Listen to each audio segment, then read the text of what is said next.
শেষ পর্যন্ত সংবিধান সংশোধন কমিটিতে বিরোধী দল অংশ নেবে বলে আশাবাদী চিফ হুইপ নুরুল ইসলাম। জাতীয় সংসদ ভবনে অধিবেশন শেষে তিনি সাংবাদিকদের কথা বলেন। নুরুল ইসলাম বলেন, সংবিধান সংস্কারের পর আবার তো সংশোধনী করতে হবে। সংবিধানের অনেক বিষয় আছে যেগুলো বাদও দেয়া যাবে না। সেক্ষেত্রে সংবিধান সংশোধন কমিটিতে বিরোধী দলের সদস্যরা অংশ নেবে বলে মনে করেন চিফ হুইপ। এখন পর্যন্ত ৫৪টি অধ্যাদেশ, ২৮টি বিল পাশ হয়েছে। চিফ হুইপ বলেন, অধিকাংশ অধ্যাদেশ পাশ হবার ক্ষেত্রে বিরোধী দল ও সরকারি দল একমত হয়েছে। ফ্যাসিবাদী কার্যক্রমের কারণে আওয়ামী লীগের কার্যক্রম নিষিদ্ধের বিষয়ে সংসদের সবাই একমত হয়েছে বলেও জানান তিনি। এনসিপির সদস্য সচিব আক্তার হোসেন বলেন, আওয়ামী লীগের কেন্দ্রীয় নেতা থেকে তৃণমূল পর্যন্ত অধিকাংশ নেতাকর্মীরা হত্যা, ধর্ষণ, খুন, গুমের সঙ্গে জড়িত।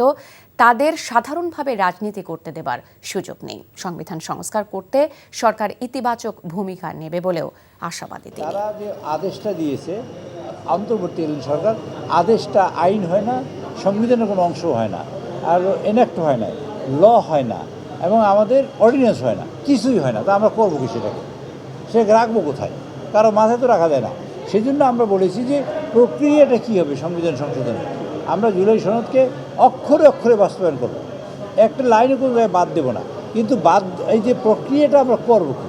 সামনে আবার স্থানীয় সরকারের নির্বাচনগুলো হতে যাচ্ছে। আমরা সেই সময়টাতেও সরকারের তরফ থেকে স্পষ্ট আমরা সিদ্ধান্ত চাই, যাতে করে কোনো ফেসিবাদ এবং যারা ফেসিবাদের দোষর আছে তারা যেন জনগণের প্রতিনিধি হতে না পারে, সেই ব্যাপারটা নিশ্চিত করতে হবে।